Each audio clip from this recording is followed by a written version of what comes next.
Welcome back to my channel. Vishal Gupta आपका teacher. कैसे हो आप सब स्टूडेंट्स? इस वीडियो में मैं आपको 100 एमसीक्यूज़ करवाने जा रहा हूं इंडियन इकोनॉमिक डेवलपमेंट के क्लास 12 सब्जेक्ट इकोनॉमिक्स के।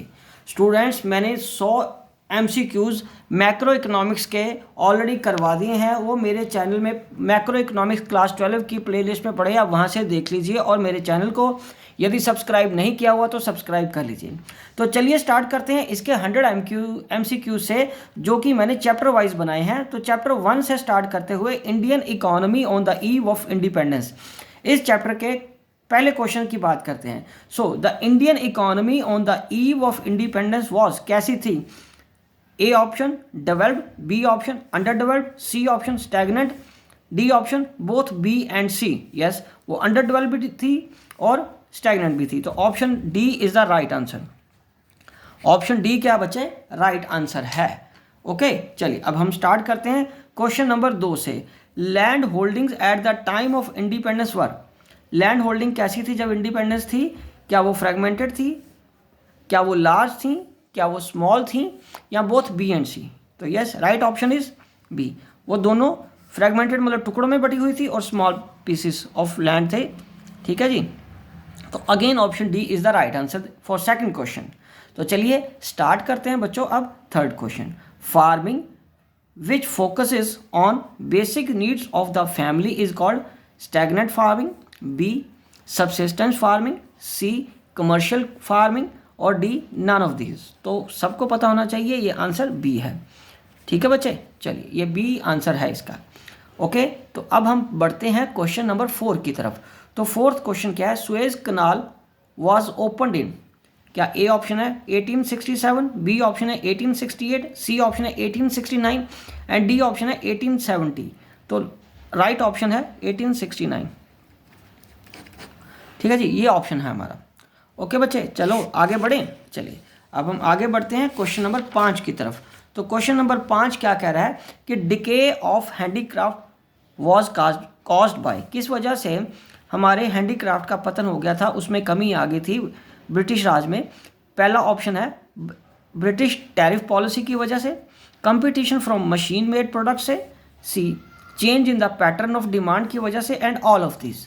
तो all of these is the right answer. So here option D is the right answer. ठीक है बच्चों, तो चलिए अब बढ़ते हैं क्वेश्चन नंबर 6 की तरफ। On the eve of independence India was net exporter of primary products, industrial products, C capital goods and D all of this. तो इंडिपेंडेंस के वक्त हम नेट एक्सपोर्टर थे प्राइमरी के, क्योंकि उसी का एक्सपोर्ट होता था कॉटन और इंडिगो के फॉर्म में। ठीक है, और प्राइमरी प्रोडक्ट्स ये चीज़ें हमारे पास ज़्यादा बाहर जाती थी। ठीक है जी, तो ये प्राइमरी प्रोडक्ट्स के हम नेट एक्सपोर्टर थे। ओके जी, तो option A is the right answer. Right हो, चलो अब हम आगे बढ़ते हैं क्वेश्चन नंबर 7 की तरफ। High infant mortality is a sign of, ये किसका साइन है? एक्सट्रीम पॉवर्टी का, पुअर हेल्थ केयर का, C option both A and B का, और डी नन ऑफ दीज। तो हमारे पास यहाँ आंसर है सी। तो इस दोनों वजह से हाई इन्फेंट मोर्टेलिटी रेट होता है। हाई इन्फेंट मोर्टेलिटी रेट का मतलब कि 1 साल से कम उम्र के बच्चों का जल्दी मर जाना। ठीक है, उनकी मृत्यु हो जाना। और 8th क्वेश्चन है stagnant economy is the one which shows little growth in the income, high growth in income, low level of productivity, या डी ऑप्शन है ए एंड सी। तो A and C are right answer. तो both A and C, option D is the right answer. ठीक है बच्चे, चलिए अब हम आगे बढ़ते हैं क्वेश्चन नंबर 9 की तरफ। तो क्वेश्चन नंबर 9 क्या कह रहा है बच्चों?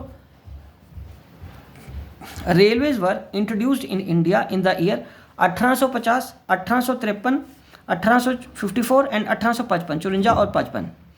और इसमें हमारा 1850, 1853, 1854 एंड 1855। तो 1850 is the right answer. So India में जो रेलवे इंट्रोड्यूस्ड हुई थी वो 1850 1850 में हुई थी, 5050।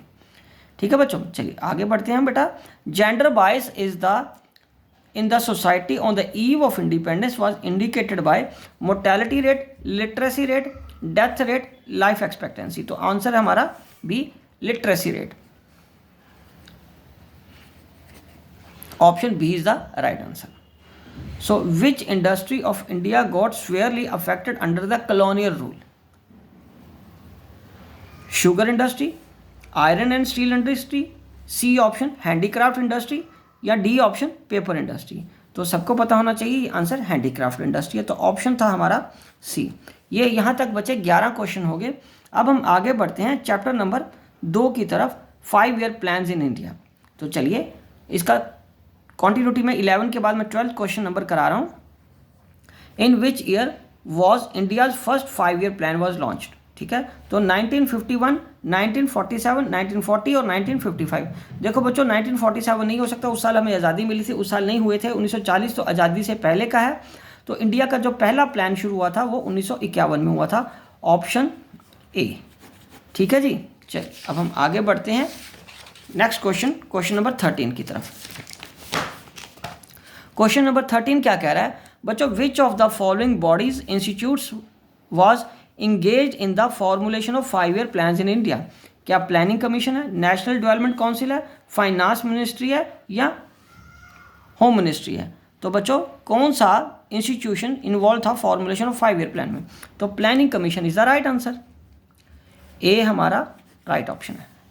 चलिए नेक्स्ट क्वेश्चन है बटे, when was planning commission established in India? Naturally 1947, B option 1948, C 1950 and 1951. तो राइट ऑप्शन है हमारा 1950. तो option C is the right answer. Okay बच्चों, चलिए अब हम आगे बढ़ते हैं.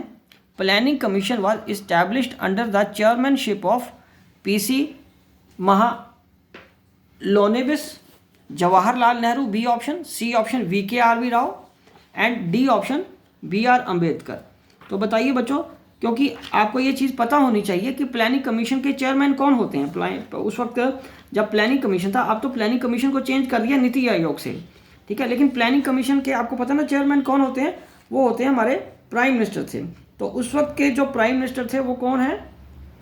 उस वक्त प्राइम मिनिस्टर थे जवाहरलाल नेहरू जी. तो option B is the right answer.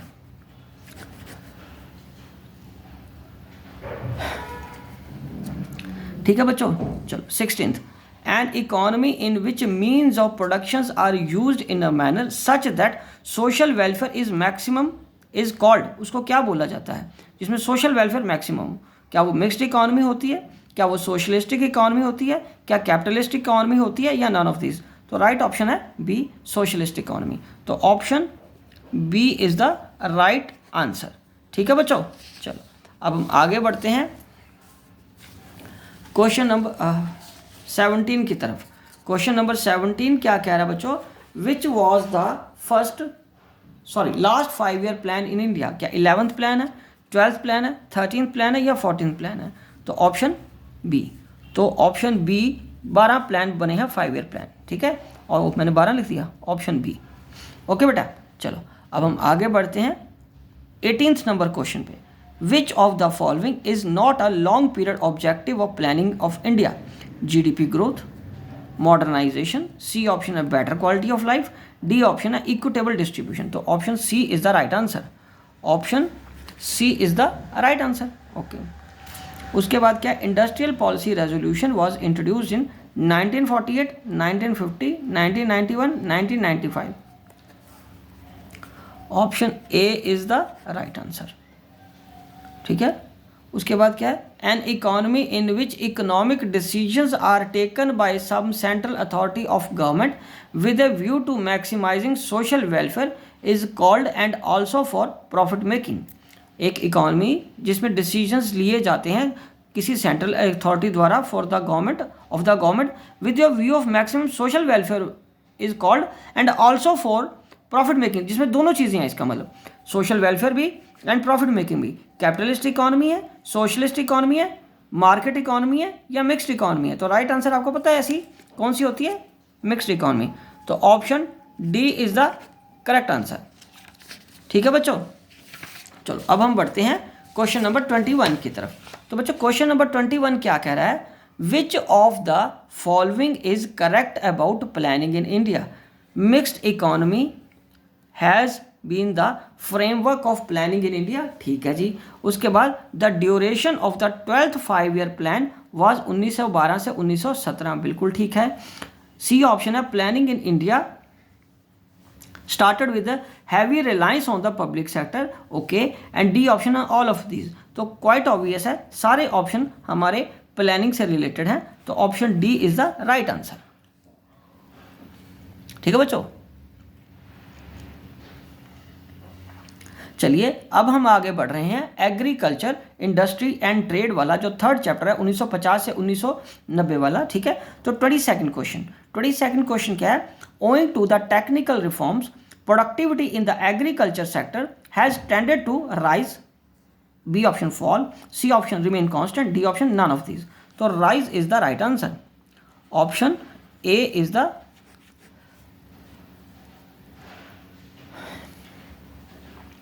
Right answer. तो क्वेश्चन नंबर 23 क्या कह रहा है, consolidation of holding refers to conversion of scattered into a unified holding, okay. B option है take over of small holding by the government, okay. C provision of input for higher output. Consolidation का मतलब क्या, conversion of scattered into unified holdings, ठीक है। तो ये option A is the right answer, ठीक है बच्चों। चलो अब हम आगे बढ़ते हैं क्वेश्चन नंबर 24 की तरफ, ठीक है। Use of chemical fertilisers has led to A rise in fallowing, B fall in fallowing, C rise in gross area under cultivation, and D both B and C. तो ये हमारा आंसर, फैलोइंग बड़ी है, sorry फैलोइंग कम हुई है और rise in area under cultivation बढ़ा, तो बोथ हमारा आंसर डी, जिसमें बोथ ऑप्शन बी एंड सी आ रहे हैं। ओके बच्चों, चलो बच्चों अब हम आगे बढ़ते हैं क्वेश्चन नंबर 25 की तरफ। क्वेश्चन नंबर 25 क्या कह रहा है, green revolution in India is characterised by spurt in crop productivity, B substantial rise in acreage, C self sufficiency in food grain production, and D all of these. तो option D is the right answer, ठीक है बच्चों। उसके बाद 26 question, which of the following is the limitation of green revolution in India. Limitation क्या है, uneven spread, change in farmers outlook, self sufficiency in food grade production, या mechanisation of agriculture. बच्चों ये तीन तो उसके एडवांटेजेस है, तो uneven spread is the limitation, तो option A is the right answer. Okay बच्चों, चलो अब हम आगे बढ़ रहे हैं क्वेश्चन नंबर 27 की तरफ। Which of the following is not limitation of green revolution in India. जो लिमिटेशन नहीं है, uneven spread, economic divide, change in farmers outlook, limited crop. तो सी इसका लिमिटेशन नहीं है, option C is the right answer. बच्चों इसके limitations और इसके जो एडवांटेजेस हैं ग्रीन रेवोल्यूशन के, वो आप अच्छे तरीके से याद कर लीजिए, ठीक है बच्चे। चलो अब हम आगे बढ़ते हैं क्वेश्चन नंबर 28 की तरफ। तो बच्चों क्वेश्चन नंबर 28 क्या कह रहा है, maximum size of cultivable land holding that an individual or family can hold is called land ceiling, B consolidation of land, C fallow land, and D cooperative farming land. तो maximum size of cultivable land का मतलब होगा land ceiling, मतलब maximum land कितनी हो सकती है, तो ऑप्शन ए हो गया। Industrial policy resolution 1956 laid emphasis on the role of public sector, A, B privatization, C joint sector, D none of these। Industrial policy resolution क्या कहता है 1956 laid emphasis on the role of public sector, yes, तो public sector के role पे को ज़्यादा emphasis करता है, option A is the right answer, option ए। यहाँ मैं लिख देता हूँ ऑप्शन ए, ठीक है बच्चे। चलो आगे बढ़ते हैं 30th क्वेश्चन, 30वां क्वेश्चन क्या कह रहा है, which of the following is a typical characteristics of small scale industry. Number 1, SSI is labour intensive, SSI shows locational flexibility, SSI is capital intensive, both A and B। तो typical characteristics of small scale industry क्या है, ए भी है, labour intensive भी है, और B locational flexibility, तो both A and B, option D is the right answer. ठीक है बच्चों, उसके बाद 31 में क्या है, strategy of growth between period 1951 to 1990 focused on import substitution, export promotion, leading role of public sector enterprises and D both A and C. Option D. ठीक है जी।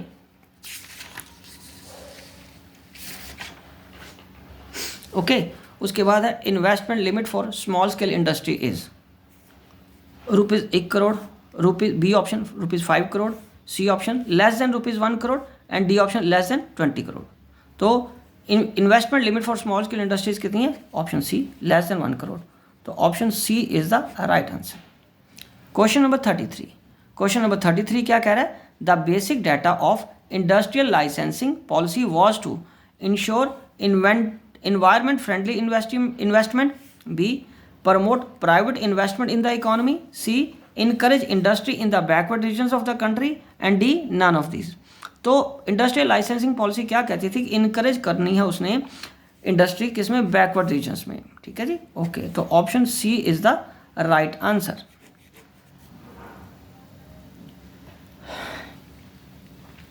अब हम आगे बढ़ते हैं चैप्टर नंबर 4 की तरफ, जो है economic reform since 1991 new economic policy. Question number 34।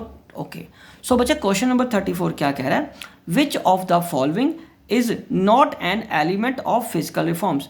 Taxation reforms, public expenditure reforms, C change in interest rate and D control on public debt. तो option C is the right answer. ठीक है जी, चलिए अब हम आगे बढ़ते हैं क्वेश्चन नंबर 35 की तरफ। तो बच्चों क्वेश्चन नंबर 35 क्या कह रहा है? Which of the following is not a consequence of policy of privatisation? Contraction of public sector, B option है disinvestment in the public sector, C option है sale of public sector shares and D option है purchase of industrial shares by the government. तो option D is the right answer. Okay, उसके बाद बच्चे 36 question है, which of the following is an element of financial sector of the economy? A option है banking and non banking financial institution, B option है stock exchange market, C option है foreign exchange market and D option all of this. तो yes, element of financial sector, तो तीनों इसमें आ रहे हैं। ओके, तो option D is the right answer. Okay, now question number 37 की तरफ बढ़ रहे हैं। Which of the following is a example of indirect tax? Indirect tax की क्या एग्जाम्पल है? Income tax, wealth tax, C option GST जिसको गुड्स एंड सर्विसेज टैक्स बोलते हैं और डी नन। तो राइट ऑप्शन है सी इनडायरेक्ट टैक्स की एग्जाम्पल। तो option C GST is the right answer. चलिए अब हम बढ़ते हैं क्वेश्चन नंबर 38 की तरफ। Which of the following is the strategy to promote globalisation of the Indian economy? Partial convertibility, reduction in tariffs, C increase in the equity limit of the foreign investment and D all of these. तो yes, option D is the right answer. Okay बच्चों, चलो अब हमारा question number 38 के बाद question number 39। सो बच्चों 39 question क्या कह रहा है? In the context of the Indian experience, controls were imposed by government with a view to checking the growth of private monopolies, minimizing the hold of large industrial houses on the financial resources of the country. C both A and B and D none of these. तो option C is the right answer.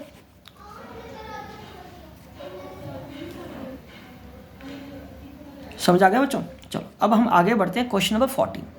External sector reforms under NEP included foreign exchange reforms, foreign trade policy reforms, C both A and B and D none of these. तो right option C.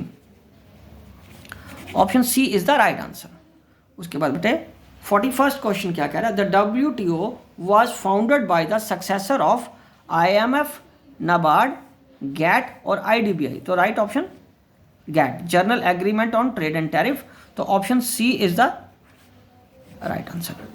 तो question number 42, which is an example of direct tax? Yes. अब direct tax पूछा उसने, GST no, ये तो indirect है। B excise duty भी indirect है। कॉरपोरेशन टैक्स और उसके बाद नन ऑफ दिस, तो ठीक है, फिर राइट ऑप्शन सी आया, कॉरपोरेशन टैक्स जो कंपनीज को टैक्स लगता है, तो it is example of direct tax. So option C is the right answer here. ठीक है बच्चों, चलो अब हम आगे बढ़ते हैं क्वेश्चन नंबर 43 की तरफ। तो 43 क्वेश्चन नंबर क्या कह रहा है, इन 2010-11 the number of public sectors were reduced merely to 3 industries, one of which is A textile, B atomic energy, C power sector, D motor vehicles। मतलब 2011 में कौन से पब्लिक सेक्टर वाज रिड्यूस्ड, किनको reduce किया गया था, और ठीक है उसको रिड्यूस कर दिया गया था, पब्लिक सेक्टर को कुछ इंडस्ट्रीज में सीमित कर दिया था और 3 इंडस्ट्रीज में सीमित कर दिया था। वो उनमें से ये पहले एक कौन सी है, उसमें एक है हमारा एटॉमिक एनर्जी। तो option B is the right answer. Okay जी, चलो अब हम आगे बढ़ते हैं। LPG was replaced with in 1991 NEP, LQP, gobar gas, GST या एफआईआई। तो एलक्यूपी जिसको हम कह सकते हैं लाइसेंस कोटा परमिट, तो option A is the right answer.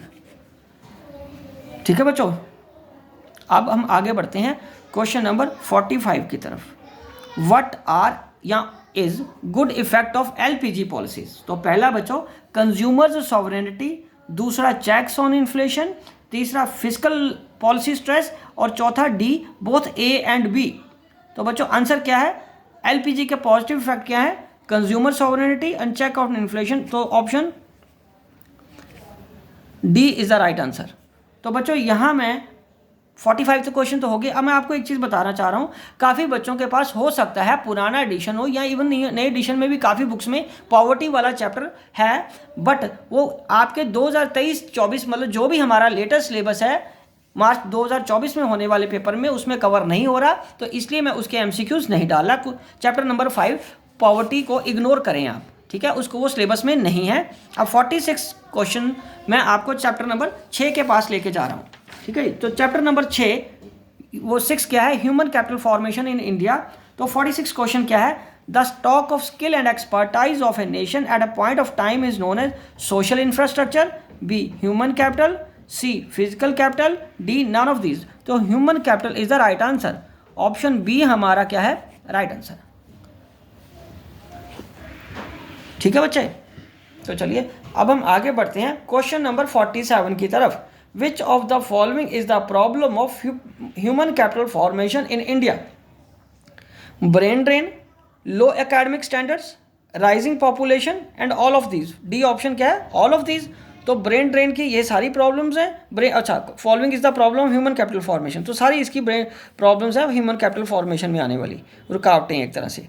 तो option D is the right answer. Okay बच्चों, सो आगे है बेटा 48, the ability to read and write is known as education, human capital, literacy, human development.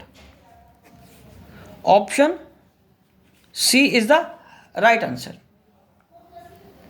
Which of the following organization is engaged in designing text material up to the senior secondary level? UGC, AICTE, ICMR या NCERT। Fourth option D option क्या है, NCERT। तो यही right option है, senior secondary के लिए यही books लिखते हैं, डी ऑप्शन, ऑप्शन डी। ठीक है बच्चों, NCERT। ओके चलो अब हम आगे बढ़ते हैं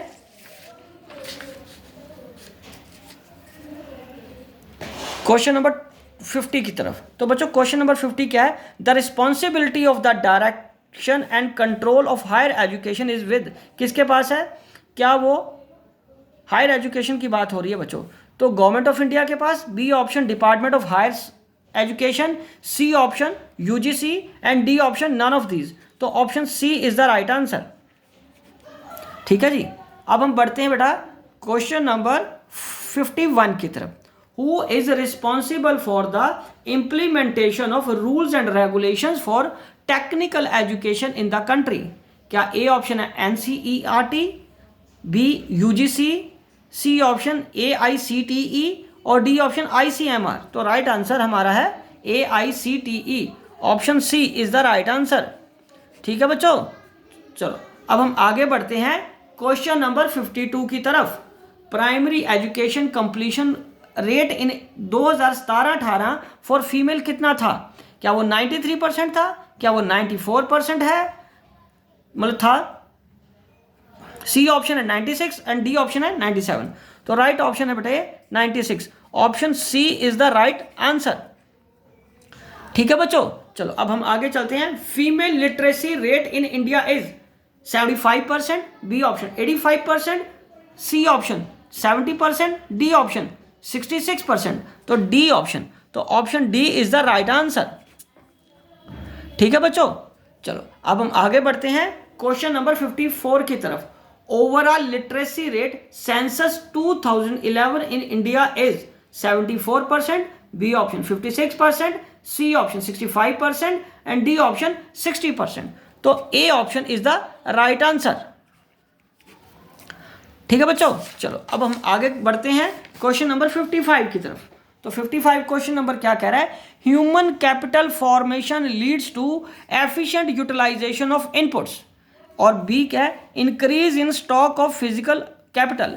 सी क्या है? Increase in GDP growth. ठीक है जी, और डी ऑप्शन है both A and C, efficient utilisation of inputs और जीडीपी, क्योंकि क्या फिजिकल कैपिटल तो वो बढ़ नहीं सकती, ह्यूमन कैपिटल से ए और सी बढ़ेगा। ठीक है, तो option D is the right answer. ठीक है जी, चलिए आगे। उसके बाद 56 क्या है? The process of addition to the stock of human capital over time is called A human capital for addition, B human capital formation, C human capital argumentation और D human capital stock. B option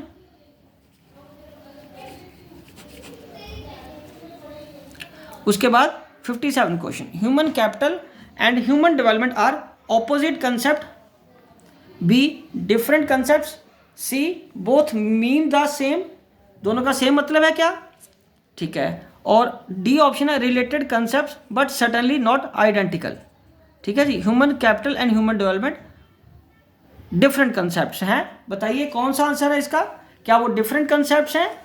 ठीक है जी, बताओ, शाबाश, कुछ तो सोचो, दिमाग में क्या आ रहा है आपके? मुझे आंसर आप अगर पहले बताओगे तो ज़्यादा बढ़िया रहेगा। ठीक है, उसको सोचो, ह्यूमन कैपिटल फॉर्मेशन और ह्यूमन डेवलपमेंट में क्या फ़र्क होता है?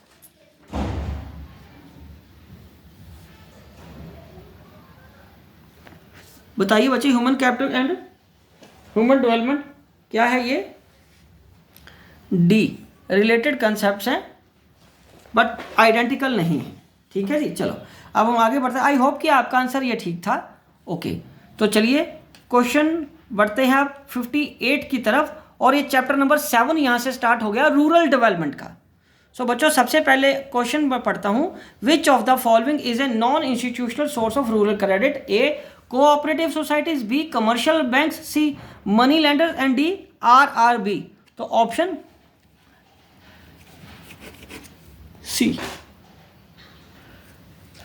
ठीक है जी, उसके बाद question number 59।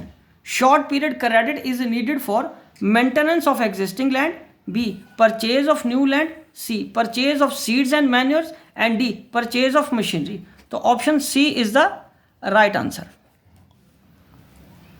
60th, distress sale by the farmers refer to the sale of rotten crops, B the sale of crop through the commission agents, C the sale of crop at the MSP fixed by the government, or D the rate of crop immediately after harvesting owing to the urgent needs of the farmers। तो option D is the right answer, क्योंकि उनको मुसीबत में, या यूं कह लो कि stress में बेचना पड़ता है अपनी अर्जेंट या इमीडिएट ज़रूरतों को पूरा करने के वक्त। और उसके बाद 61 question. Which of the following is an emerging challenge related to rural development in India? A option है provision of credit, B option है एग्रीकल्चरल मार्केटिंग, सी ऑप्शन है ऑर्गेनिक फार्मिंग और डी ऑप्शन है इरिगेशन। तो C option. Which of the following is not related to agricultural marketing. So A storage, B preservation, C processing, D use of chemical fertilisers. तो option D is the right answer. ठीक है बच्चों, option D क्या है हमारा right answer इसमें। चलो बच्चे आगे बढ़ते हैं क्वेश्चन नंबर 63 की तरफ। तो क्वेश्चन नंबर 63 क्या है, which of the following is expected to improve the marketing system.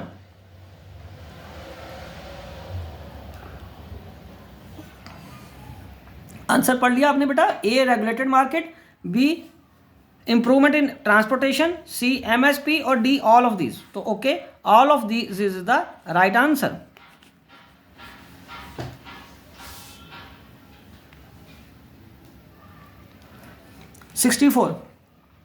The principal lingering challenge in a rural area is challenge of rural marketing, B challenge of the rural credit, C both A and B, and D none of these. So option C is the right answer.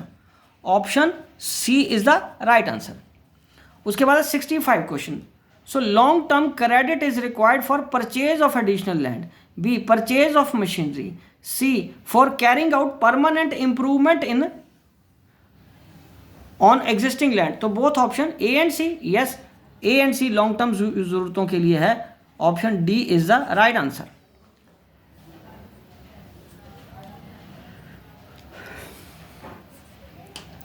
ठीक है बच्चों, question number 66, the need for the organic farming arises due to which of the following reasons. A it is environment friendly, B it sustains soil fertility, C both A and B, and D none of these. Option C. तो question number 66 का option C is the right answer. ठीक है जी। उसके बाद question number 67 क्या है, cooperative credit societies are to ensure timely and rapid flow of credit to the farmers. और उसके बाद बी ऑप्शन है बच्चे, elimination of money lenders as credit agencies. और सी ऑप्शन है, spread of credit facilities across all regions of the country, and D option है all of these. तो yes हमारा राइट ऑप्शन क्या है, ऑप्शन डी। उसके बाद 68 है, एमएसपी मीन्स। एमएसपी का क्या मतलब होता है, minimum support price, maximum support price, maximum price for farm inputs, and D none of these. तो राइट ऑप्शन क्या बच्चे, option A. Option A is the right answer. ठीक है बच्चे। उसके बाद अब हमारा नेक्स्ट शुरू हो जाएगा चैप्टर नंबर 8 एम्प्लॉयमेंट का। तो इसका क्वेश्चन नंबर 69 क्या कह रहा है, number of persons unemployed is equal to labour force is equal to dash, supply of labour, work force, total population और पार्टिसिपेशन रेट। तो ये आएगा वर्क फोर्स। तो बी ऑप्शन, ऑप्शन क्या है, वर्कफोर्स, ऑप्शन बी। ठीक है बच्चे, ओके बेटे। चलो अब हम आगे बढ़ते हैं question number 70, less employment of female in comparison to male is an indication of economic backwardness, social backwardness, both A and B, and D none of these. तो ये option C, option C is the right answer. ठीक है जी। चलो उसके बाद question number 71। तो question number 71 क्या बन रहा है, data for formal employment is collected by क्या, ministry of labour, ministry of HRD, ministry of statistics and programme implementation, and the national sample survey organisation. और इसका आंसर है A, ministry of labour. Option A is the right answer. Which type of 72nd question, which type of unemployment is predominant in agriculture sector? A disguised unemployment, B structural unemployment, C industrial unemployment, D educated unemployment. तो option A is the right answer. Disguised unemployment agriculture sector से ही related होती है, क्योंकि वहां जरूर से ज्यादा बंदे एम्प्लॉयड होते हैं।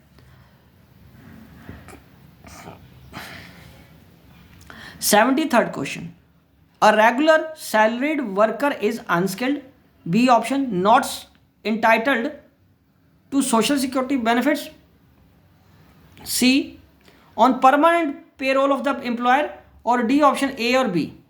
तो राइट ऑप्शन क्या है, C, क्योंकि परमानेंट पर्सन होता है salaried employed. Option C is the right answer. ठीक है बच्चे। चलिए बढ़ो आगे बढ़ते हैं। The number of people who are able to work and willing to work at the existing wage rate is known as labour force, work force, labour supply and participation rate. तो labour force, तो option A is the right answer.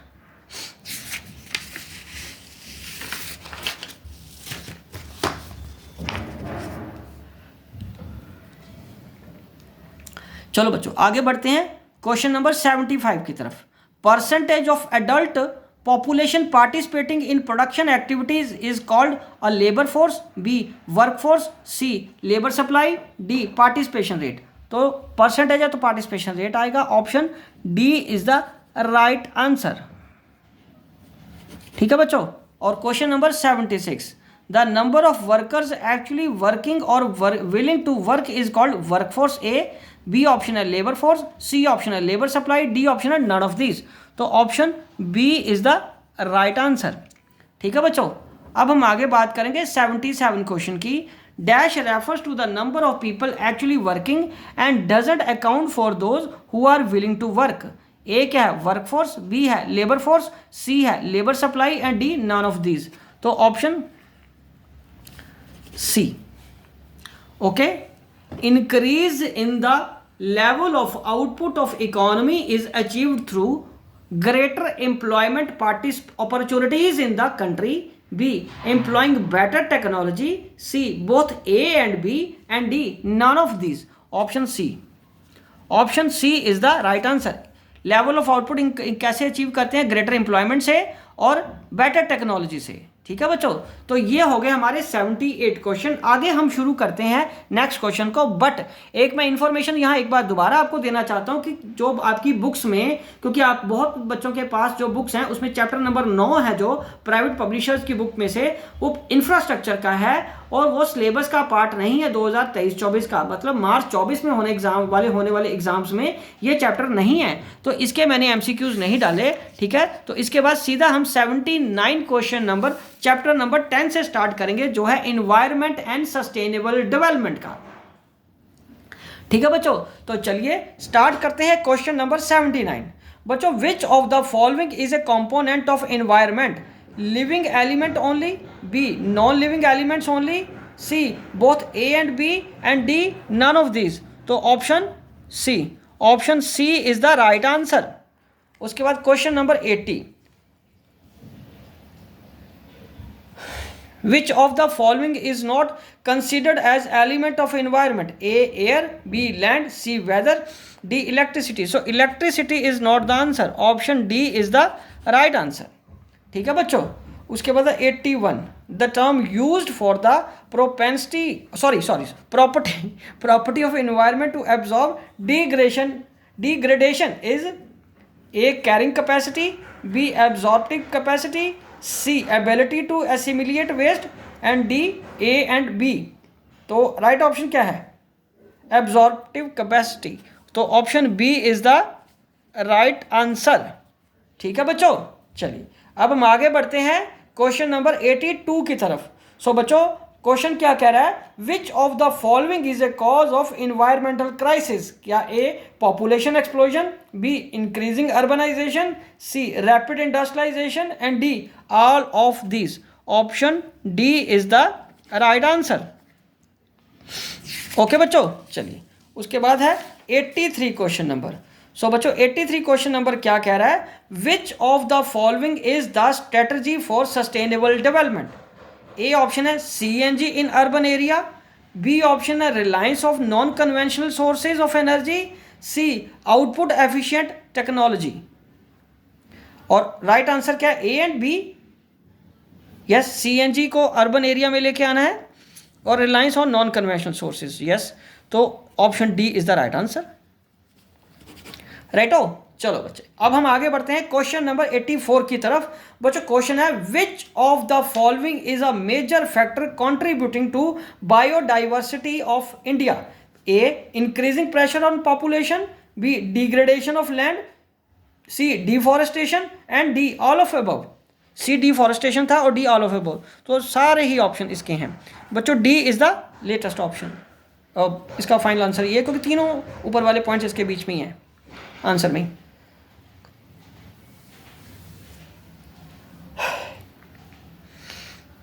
Question number 85, industrial waste streaming into the rivers contribute to A air pollution, B water pollution, C land pollution, D noise pollution. ठीक है, option B. Okay बच्चों, ठीक है जी, okay चलो ना। 86 क्या है, Ujjwala Yojana is focused on promoting use of LPG, CNG, gobar gas और सोलर पावर। तो नेचुरली इसका आंसर एलपीजी है, no prize for guessing. Okay ठीक है, ये तो लेटेस्ट योजना जो हम सारे सुनते ही रहते हैं, टीवीज में भी पता आती रहती है ये चीज़ें। ठीक है बच्चे, चलो 86 क्वेश्चन नंबर ये हो गया। उज्ज्वला योजना कहाँ पे लागू है? एलपीजी में, लिक्विफाइड पेट्रोलियम गैस। चलो बच्चे, अब हम बात करते हैं क्वेश्चन नंबर 87 का। सो बच्चों 87 क्वेश्चन नंबर क्या कह रहा है? Sustainable development is that development which satisfy the need of present generation only, B option future generation only, C option need for both present and future generation, and D option none of these. तो option C is the right answer, option C is the right answer. और बच्चों उसके बाद question number 88, the scheme focused on bio composting is A national mission on sustainable agriculture, B option है national mission on organic farming, C option है national mission on bio composting, and D option है national mission on traditional agriculture practices. बच्चों ये बहुत important और interesting question है, आप इसको बताइए मेरे को जरा, क्या आंसर है इसका? खुद सोचिए जरा, क्या आपने इन सारी टर्म्स को कभी पढ़ा हुआ है बेटा? पहले ये बताइए, पहले इसके बारे में चर्चा करें, फिर आगे बढ़ पाएंगे हम। क्या आपने ये टर्म्स कभी सुनी है? National mission on sustainable agricultural, organic farming, bio composting, ये कौन सी स्कीम के अंदर बायो कंपोस्टिंग आती है? पहले ये बताएं मेरे को। ठीक है, पहले स्कीम्स के नाम आपको पता होना चाहिए। तो बायो कंपोस्टिंग किस में आएगा? Sustainable agriculture. ओके बेटा, तो option A is the right answer. Option A is the right answer, sustainable agriculture के अंडर आता है ये। ठीक है जी, अब जो इंडियन इकोनॉमी का लास्ट चैप्टर है वो स्टार्ट हो रहा है, chapter number 11, comparative development experiences of India and its neighbours. ठीक है जी, तो क्वेश्चन स्टार्ट करते हैं। Question number 89, which economy worsened after the introduction of economic reforms? A India, B Pakistan, C China, D both A and B. तो right option है दोनों का वर्सन हुई है कंडीशन इकोनॉमिक रिफॉर्म्स को लगाने के बाद, ऑप्शन डी।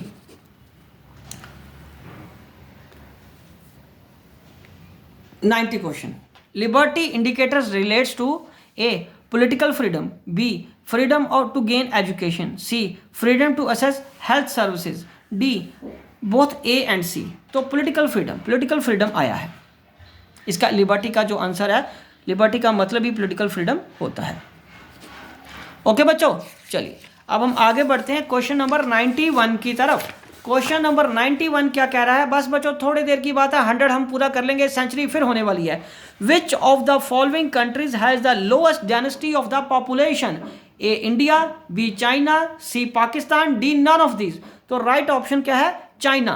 किस कंट्री की लोएस्ट डेंसिटी है? ठीक है, तो ऑप्शन चाइना है, option B is the right answer. Okay बच्चों, question number 92, the GLP great leap forward campaign in China focused on wide spread industrialisation, new agriculture strategy, C privatisation, D economic reforms. तो A is the right option. Okay, and 93 question number, in terms of the sectoral contributions to GDP, economies of India and Pakistan are now relying more on primary sector, B secondary sector, C tertiary sector, and D none of these। अब आपको इसका answer देना पड़ेगा। Sectoral contribution GDP को देखते हुए, इन terms of sectoral contribution, India और पाकिस्तान किस पे अब ज्यादा रिलाई कर रहे हैं? ठीक है, वो बताइए जरा। ऑप्शन पहला क्या बचे? प्राइमरी। दूसरा क्या है, सोच समझ के जवाब देना, कोई जल्दी नहीं है, ठीक है। ये बहुत बेसिक सा क्वेश्चन है।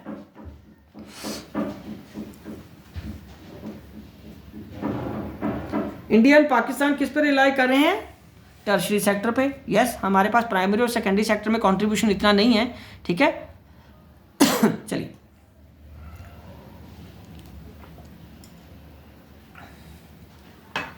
क्वेश्चन नंबर 94 की तरफ बढ़ रहे हैं बेटे। क्वेश्चन नंबर 94 क्या कह रहा है? In terms of the sectoral contribution to GDP the economy of China is relying more on primary sector, secondary sector, tertiary sector and none of this. तो 94 क्वेश्चन का आंसर क्या है? चाइना किस पे निर्भर हो रहा है? Contribution to the GDP, economy of China किस पे निर्भर है ज्यादा? सेकेंडरी सेक्टर पे, ठीक है जी। 95 question number, one child policy is adopted by which country? क्या India, B option Pakistan, C option China और डी, ये मैंने फिर बी लिख दिया, ये D option, D option A and B. तो यहां पे जो हमारा आंसर है वो है C, China. China is the right option, C, क्योंकि उन्होंने ही वन चाइल्ड पॉलिसी अपनाई थी, ठीक है बच्चों। ओके, चलो ये तो ऑलमोस्ट सबको पता ही है। चलो नेक्स्ट 96 क्वेश्चन, नर्वस 90 के शिकार ना हो जाना, ठीक है जी। तो चलिए 96 क्वेश्चन करते हैं। Growth rate of population is highest in which of the following country? India, China, Pakistan, none of these. बताओ जी इसका आंसर क्या है?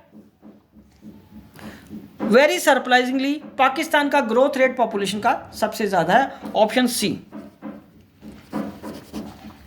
97 का HDI has limited usefulness because it gives more emphasis on literacy as compared to other indicators. B, it doesn't include sufficient indicators for health. C, it doesn't account for liberty indicators. And D, it accounts for human rights. तो option C is the right answer.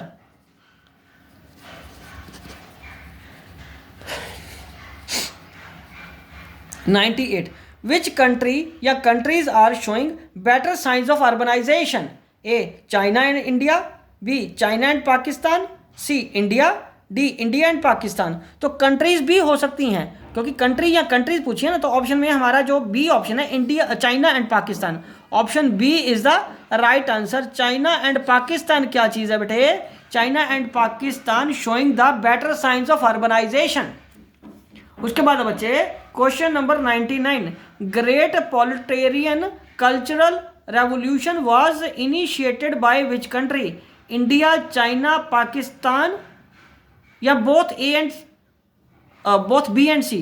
भाई ये तो शुरू हुआ था China में ही, ये तो आपको पता होना चाहिए सबको, ठीक है बच्चे। तो अब last 100th question number, which country has followed 5-year plan first of all? क्या इंडिया, क्या चाइना, क्या पाकिस्तान या D both A and B? तो इसका आंसर बहुत सोच समझ के देना आपको बच्चे। जो भी बुक आपके पास है, जिसको भी आप रेफर करते हो, बिल्कुल पहले पेज पे इसका आंसर होना चाहिए, इसका वहां से आपको ये आंसर मिलेगा।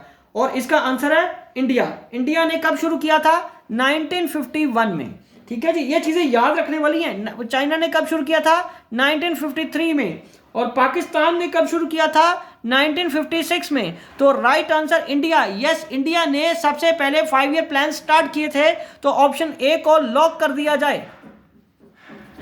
और इसी के साथ ये 100 क्वेश्चंस पूरे हो गए हैं इंडियन इकोनॉमिक डेवलपमेंट की।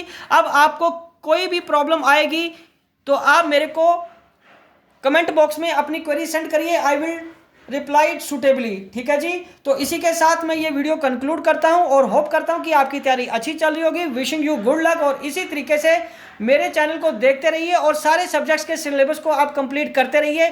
अगली वीडियो को देखना ना भूलें, उसमें मैं 100 क्वेश्चन ऑफ बिजनेस स्टडीज के MCQs करवाऊंगा। ओके जी, गुड लक।